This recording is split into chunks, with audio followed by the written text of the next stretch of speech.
into our session today. Um, just with regard to uptime and how it works, there may be a little bit of confusion from my explanation of it. Essentially, when you go into the Dropbox and in the uptime folder, you will find a couple of documents. One is the week one and the title of that week, which was What is a Boundary? And then there is also a supplementary reading for week one. So the way it works is you read the content in the main study guide, which is week one, what are my boundaries? And when you hit something like this where it references something that you haven't read before, that's when you'll need to go to the supplementary reading, find the piece of reading that references that particular spot in the study guide and read those paragraphs related to it. So for example, the story of the Good Samaritan is a good illustration of when boundaries should be observed and violated. The imaginary next chapter of the story, however, shows what happens when. And I'm thinking to myself, I don't remember reading an imaginary chapter on the story of the Good Samaritan. Maybe there's something in the supplementary readings that will help me figure out what's going on here. So that's the point of the supplementary readings. Second thing around uptime is there is no allocated amount of reading for each day that we will give you. Essentially, you work through the content for that week at your pace. I would suggest to you that you may need half an hour each day to make your way through the content, because essentially the uptime content is like a deep dive into the topic. What we do here at Up and Go is like very shallow waters. And as cell group, we reflect on it, but the deep dive and the learning and the growing and the application and the reflection happens for each of us on our own as we journey through the content in uptime. All right, any questions around that stuff? I hope that's reasonably clear. All good? All right, second thing is, I want you to save the date, and the date you need to save is July 27. Especially if you are a couple and potentially also have children, because on July 27th from 4 to 6, there is a boundaries workshop on marriage, on couple relationships, and raising your children. So we'll specifically target boundaries for marriage / couples and children on that day in that workshop. And we are hoping to go out for dinner straight after that, and maybe even something else of fun. On the evening, we're just trying to work through the details around that. So just save that date, July 27, 4 to 6 for the workshop, and then fun date night for couples that evening. All right, let's do a bit of a review before we get into the topic today. What is a boundary? All right, so a boundary is essentially a property line that defines where I begin and end, and where you begin and end. That's essentially what a boundary is. What does a boundary protect? Huh? Well, let's go back. It protects my property. It protects my yard, and it protects your yard.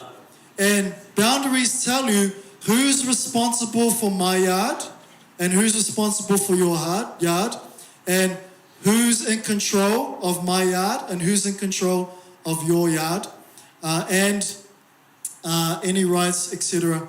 around all of that. Make sense? Yeah? All right. What are the 4 boundary problems? Remember? Let's work through it. All right. Who can't say no? The compliant. Excellent. So the compliant can't say no to whatever is asked of them. Whatever request it is, even if the request causes hurt or inconvenience. Compliants tend to own other people's stuff. They like to cross over and own this person's stuff. That's the compliant. Who can't hear no? Huh? The controller can't hear no. No, I can't do that. I can't do that right now. I'm busy. No, you can do it, man. Come on, bro. You're the bomb, man. Love you, man. You're awesome. You can do it. Yeah. Come on, bro. Ooh, ooh, ooh, ooh, ooh. Yes. You did it. Yes. And the controller usually likes to work really nicely with the compliant on that one. So they can't hear no. They push people to do things for them. And controllers make other people responsible for their yard. Controllers make others responsible for their stuff. How could you do that? How could you be like that? How could you be like that? Wow, I thought you loved me. Honestly, I thought you loved me. After all these years, and that's how you treat me. Wow. Wow. So that's the controller. Someone else owns my stuff, my life, I don't own it. That's crossing boundaries. Right, who can't say yes? Non-responsive. The non-responsive can't say yes. Non-responsive refuses to be responsible to others. In other words, to love others and help others carry their loads. Not knapsacks, if you're reading the uptime. Not knapsacks, but loads. All right, the boulders. All right, so who can't hear yes? The avoidance. The avoidance can't hear yes. They can't hear yes to people's offers of love, support, encouragement. They're too busy not to be a burden on someone else. No. You don't have to bring anything. It's okay. I will provide everything. Don't worry about it. No. I don't need your help. It's all good. And then you're at home going, don't you bring anything? No, I'm going to make extra thing. So that's the avoidant.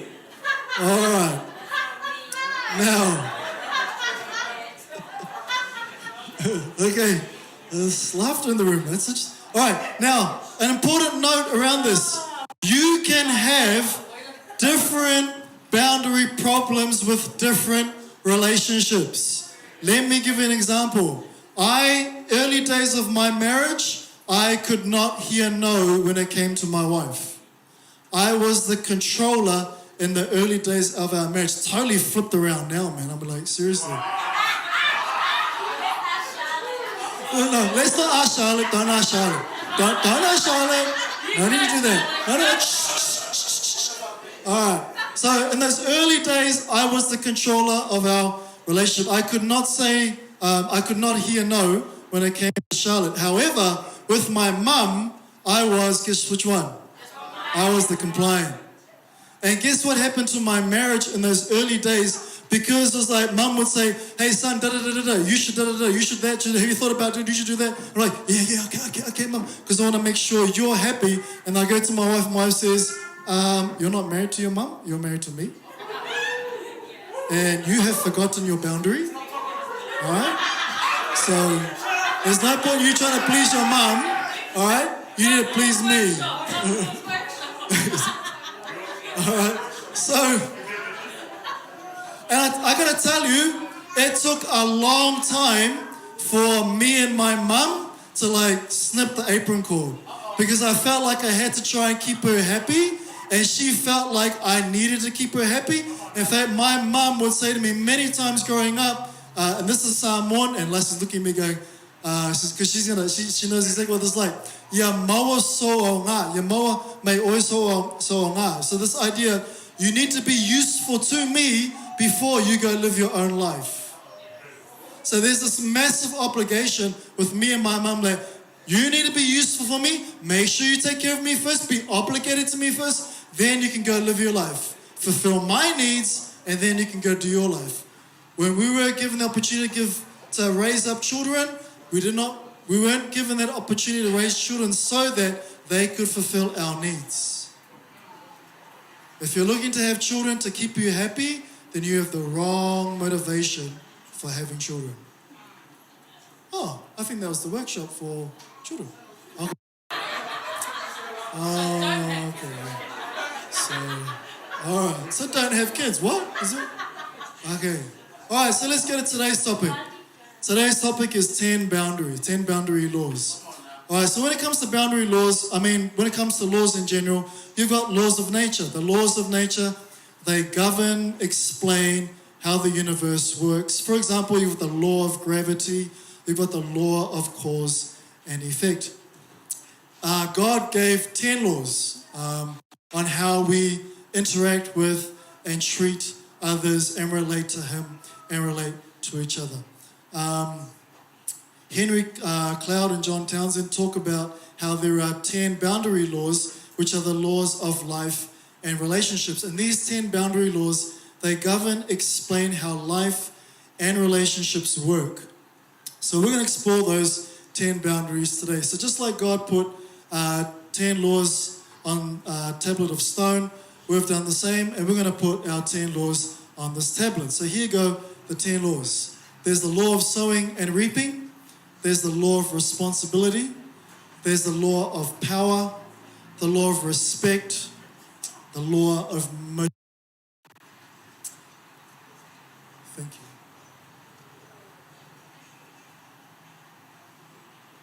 you. And there are also the laws of evaluation, law of productivity, the law of envy, the law of activity, and the law of exposure. So what we're going to do is we're going to play a game just to help us. Oh, well, man, you guys are awesome. You guys are so awesome. All right. Could we maybe just like one per group type thing? So I printed 10 of those, so hopefully there's enough for our groups. So we're going to play a matching game.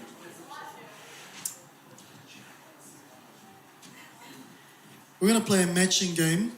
And as a group, you are going to try and match the law on the sheet of paper to... and at this point, if the teens want to clap out of what we're doing here and go do their thing, you're most welcome to do that if you want, teen cells. So I want you to go through.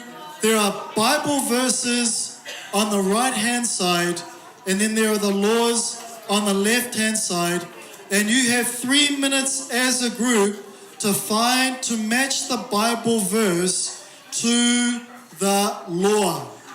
Now, the Bible verse explains or speaks to the law. It may not necessarily describe it accurately. So it's a little bit of creative, innovative thinking as you try to match them, right? Okay, everyone have a pen? Everyone got the sheet? All right, here we go. Marks, get set, go. All right, time's up. Okay, so let's walk through this, huh? All right, law number 1. The law is sowing and reaping. The verse is Galatians 6, 7 to 8. And what do you think the law is? You reap what you sow. In other words, what you do has consequences for who? For you, and maybe for others. No one should reap, take on, or remove the consequences of my actions for me. Did you catch that? Yeah. In other words, you break this law of sowing and reaping when you rescue people from the consequences of their behavior. And if you are a rescuer of people from their consequences, you are the boundary breaker. You are what psychiatrists call codependent. Turn to your neighbor and say, that's not me. All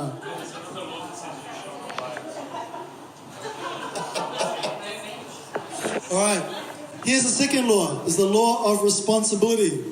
The verse is Galatians 5, 13, and 14. All right. This is what the law of responsibility says. It says, you are responsible for yourself and responsible to others. You are not responsible for others. There's a significant difference there. Responsible to means I will love you, but I can't be you. I will love you, but I can't be you. I have my yard with my fence. You have your yard with your fence. You have to be you. I have to be me. I will be responsible to love you, but I can't take on your life. I can't take on your issues. I can't take on your pain and your suffering. I will love you through that, support you, encourage you, but I won't own that stuff. Nor will I take responsibility for your sin or let your sin negatively impact me. Because I'm going to maintain my boundaries. Alright, the third law is the law of power. The verse for the law of power is Romans 7, 21 to 25. The law of power is this. You only have the power to change yourself. You cannot change anyone else. In actual fact, there's a better way to say this law. The better way to say it is you have more chance of changing yourself than you do someone else. Because Romans 7 suggests that. The good I want to do, I can't do, but the bad I end up doing. Who's going to save me from this? Well, it is Jesus who saves me from it, with me also being responsible, that was the other law, for my stuff. So essentially, this law requires a higher power, and that power is God. So the author says something quite interesting, and I wrote it down here. I want to write this one down. It may be in your study guide, but they write this. More people suffer from trying to change others than from any other sickness. And I was like, well, I highlighted that in like red. Like, wow, that makes so much sense. That explains this thing that's going on the side of my head.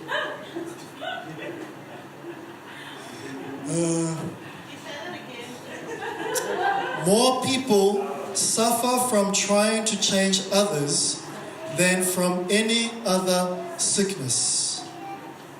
So if you've got a parent who's got like really, really grey hair or no hair, I'm just going to stop there. Alright, here's the fourth law. The fourth law is respect. The verse for this one is Matthew 7, verse 12. The law of respect says, love the boundaries of others so you can command respect for your own. Love the boundaries of others so you can command respect for your own. In other words, if we love and respect people who tell us no, they will love and respect our no. Here's another important point around the law of respect. Let people react to your boundary setting. Did you catch that? Let people react to your boundary setting.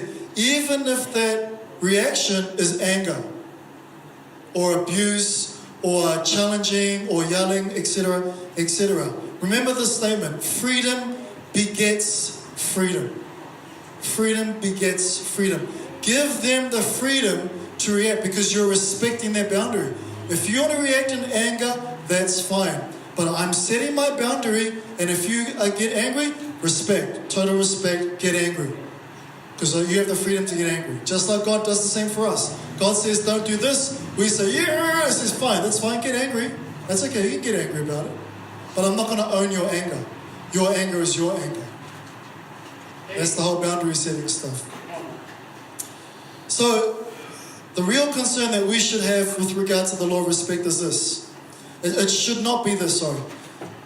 It should not be, are they doing what I would do or what I would want them to do? Instead, it should be, are they making a free choice? When they react to me, are they making a free choice? Or am I manipulating the situation? If I manipulate the situation, I've crossed the boundary, I become what kind of boundary problem? Controller. I become the controller in the relationship. Alright. Right, so the first boundary law was the law of sowing and reaping. Second one was responsibility. Number 3 was power. Number 4 was respect. Number 5 is motivation. The verse for motivation is Matthew 20, 25 to 26. How you all going? You getting them right? You getting some right? Here's what the law of motivation says. Freedom first, service second. Freedom first, service second. Well, the question becomes, freedom from what? Freedom from fear. Freedom from fear. If fear is motivating your love or service for or toward someone else, then you are not free. You are in fear. And if you're operating in the realm of fear, in your love or service toward or for someone else, you will fail. Here's some things that we fear. FOMO. Right? We all know that one. It's the fear of missing out, right? There's other ones. There's FODO. It's the fear of disappointing others. It's FODO, not Frodo. FODO, fear of disappointing others. There's also FOCO. I do not swear. The FOCO is the fear of conflict with others. I won't go there because I don't want to get into a confrontational situation with you. That's all about me crossing my boundaries. Because if I really loved you, I would step into that space and say, this is my boundary. And if that means conflict, that's your issue, not my issue. You can get angry all you like. I'm going to protect myself. Because remember, boundaries are about self-protection, not about offending. Boundaries, you're not offending people with their boundaries. They may feel offended, but you're not offending them. You're just protecting yourself. And we'll come back to that later on. Another fear is FOJO. And I'm making them up now. FOJO is the fear of judgment from others. Fear of judgment from others. If you're serving or doing things for others because of any of these fears, or because, listen carefully now, because you feel obligated to pay back the good someone has done for you, then you are operating in the realm of fear. And when you operate in the realm of fear, you will fail to love well. In fact, you will fail to love. Because true love casts out all fear. Alright, so that's the law of motivation. Law of evaluation. The verse for that one is Matthew 7, 13 and 14. And the law of evaluation says this: evaluate the effects of your boundaries on others and be responsible to them, because boundaries can hurt. But there's a but to this law. The but to this law is this: but don't stop setting boundaries because people get hurt and or angry. Remember, boundaries can hurt, but boundaries do not harm. And the authors give a really good illustration of this. When you go to the dentist and they start to do a root canal, does it hurt? More than likely, it's gonna hurt, right? Are they harming you in the process? Does the hurt lead to harm, or does it lead to good? Oh, well, it's supposed to lead to good, so it's not harming. All right, when you go home and smash a box of Chupa Chup lollies, does that hurt you? No, it doesn't really. Can it harm you? Yes, in fact, it will harm you if you smash a box of Chupa Chup lollies. Do you get the idea?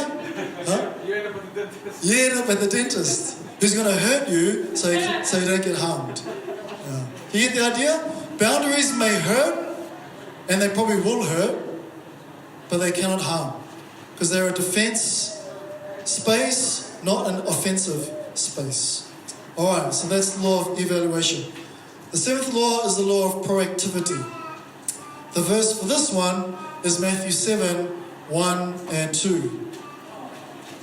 The law says this: move from reactive to proactive sooner rather than later. Alright. So what do we mean by this? Boundaries bring you freedom, and that freedom can bring reactive feelings out of you.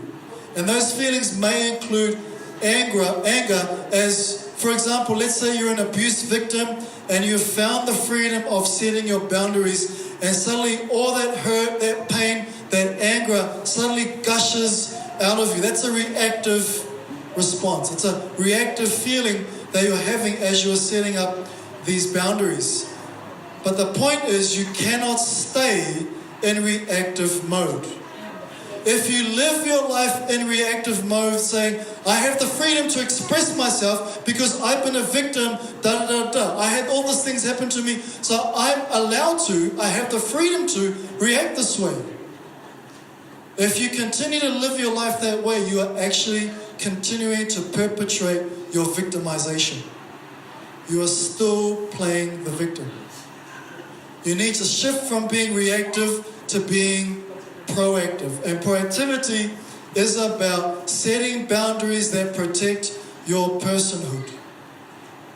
Because that's what boundaries do. They give you the freedom to be you, but then the responsibility towards others to love them and be honoring of them and respectful of them. All right. Law number 8. Law number 8. The verse is James 4, verse 2. And the law says this: if you have envy, you lack something. If you have envy, you lack something. There are two approaches to envy. One, compare and complain and chase after what you don't have. That's one way you can do it. Or two, you can ask yourself and God why you don't have what it is that you envy. And then ask God and yourself how to either get it or how to give up the desire for it. And that's me when it comes to owning a house in Sydney. I drive past houses, envy, and the Lord says to me, you want something that you don't have, you lack it. I'm like, why? He says, don't worry about it. Let that go. If it happens, it happens under my will and my grace. If it doesn't, it doesn't. Be okay with that. And I'm like, shut up! But I have to accept it because that's part of setting boundaries. All right, 9th law is the law of activity. The verse for law of activity is Matthew 7, 7 and 8. And the law of activity says this: we were made to be active and assertive, not inactive and passive. The most successful people on the planet initiate and push into life rather than get pulled into it and invited into it. Did you catch that? The most successful people initiate and push into life rather than get pulled into life and invited into it. For example, the parable of the talents. Who did the master rebuke? The guy who was passive. The guy who was inactive. The guy who was like, I'm just going to get invited into life. If it happens, it happens. If it doesn't, it doesn't. Who was commended by the master? The guys who took risk. The guys who made an effort. The guys who were assertive and they were active. Here's the point. God will match our effort, but He will never do our work. God will match our effort, but He will never do our work. In fact, if He was to do our work, He would invade our boundaries. He would invade our boundaries. Write this one down. God's grace covers failure, but it can never make up for passivity.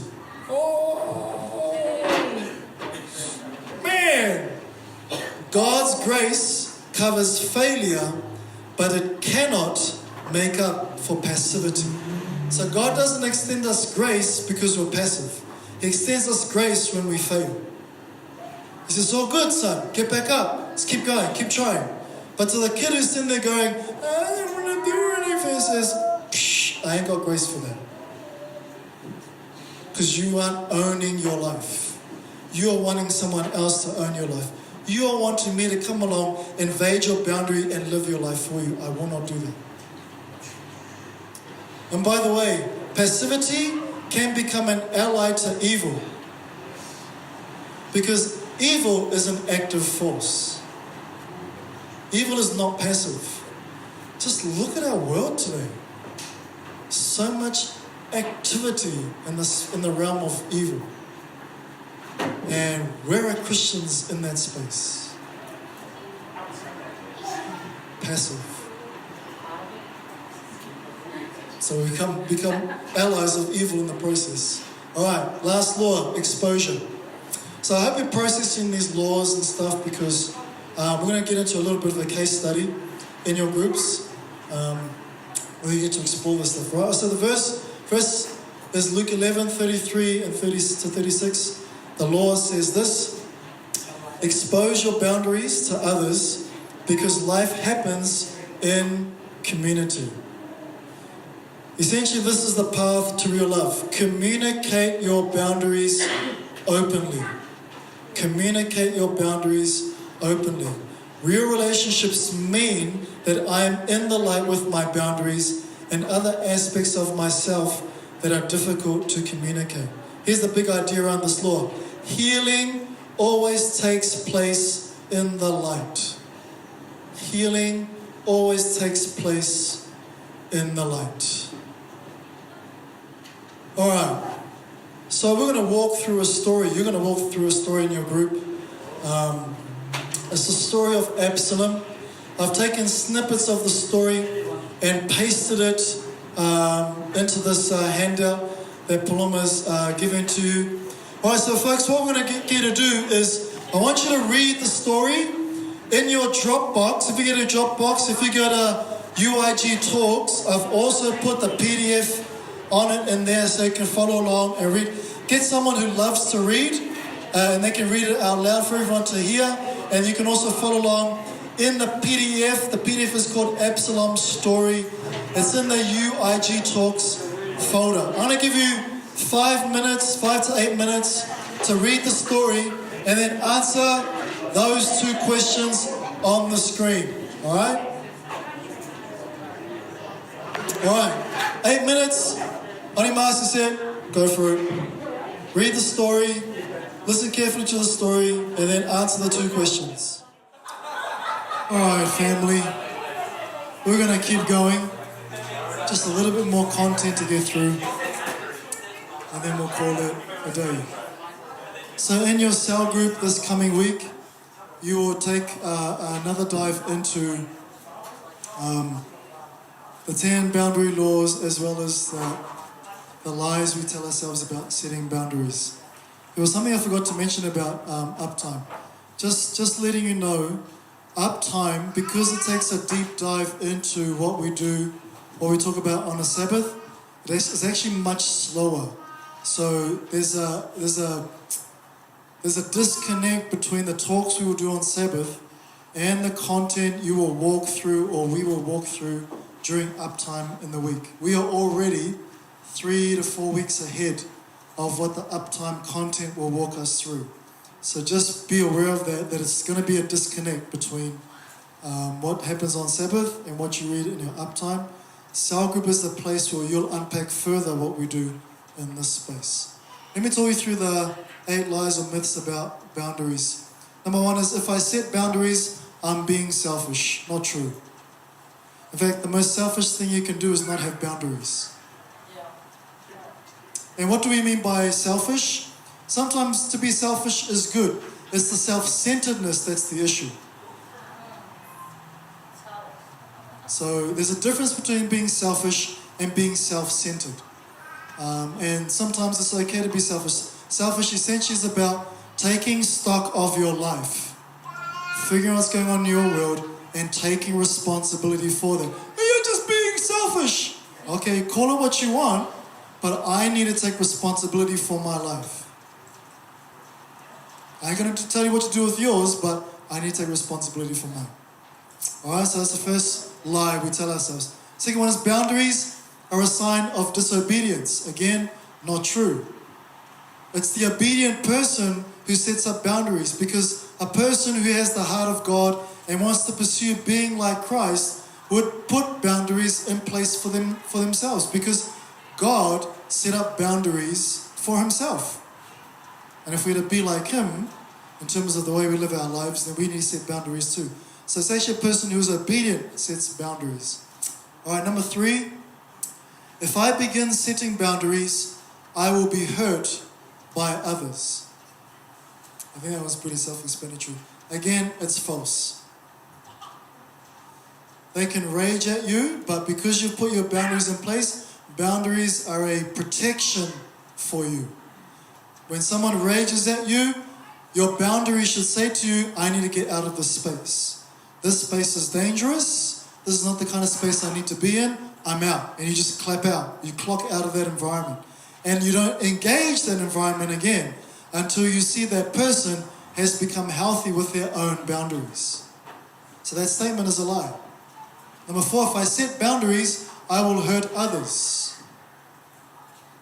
Again, because boundaries are not an offensive tool, they're a defensive tool, no one can get hurt by you setting boundaries.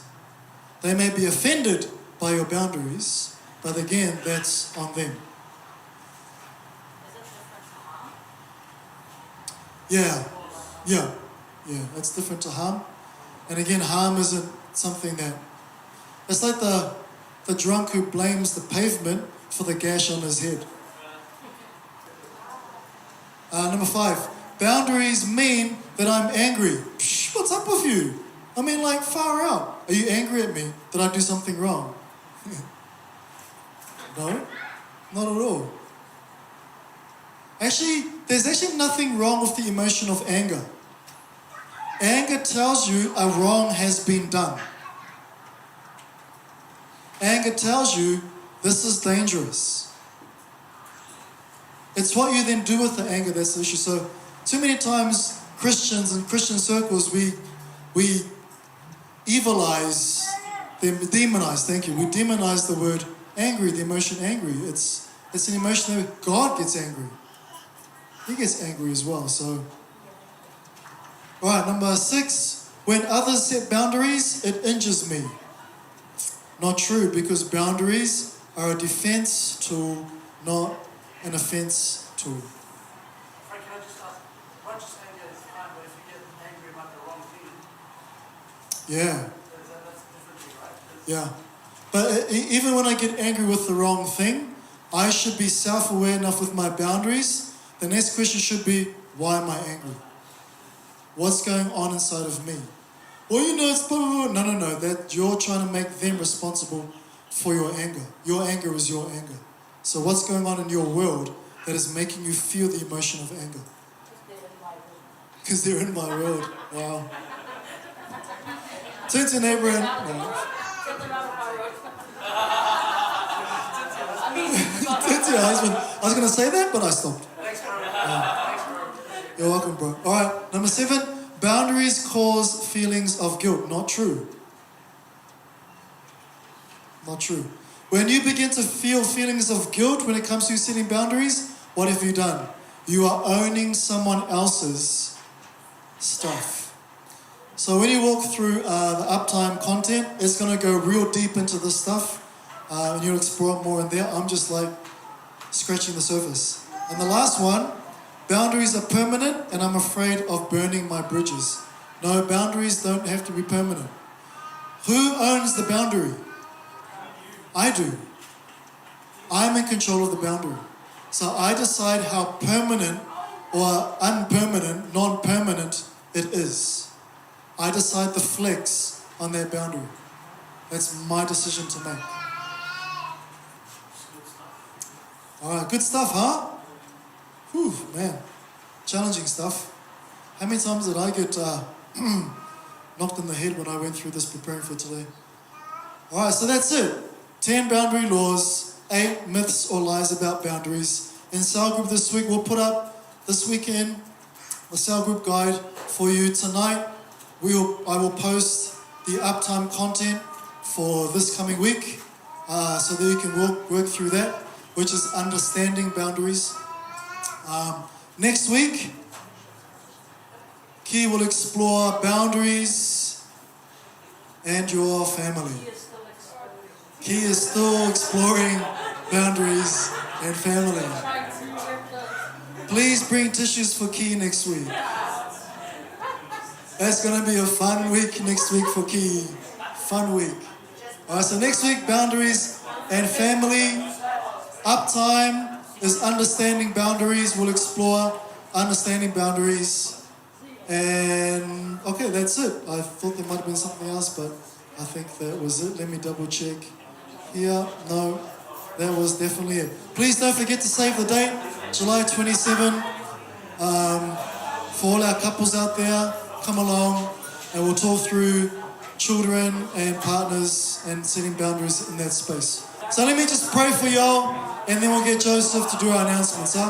Father in heaven, thank you for your wisdom in making boundaries for us. Thank you that you yourself respect our boundaries and you have made limits and boundaries for your own self in the way that you respond, react and relate to God, Father, Son, Holy Spirit, and also to your creation.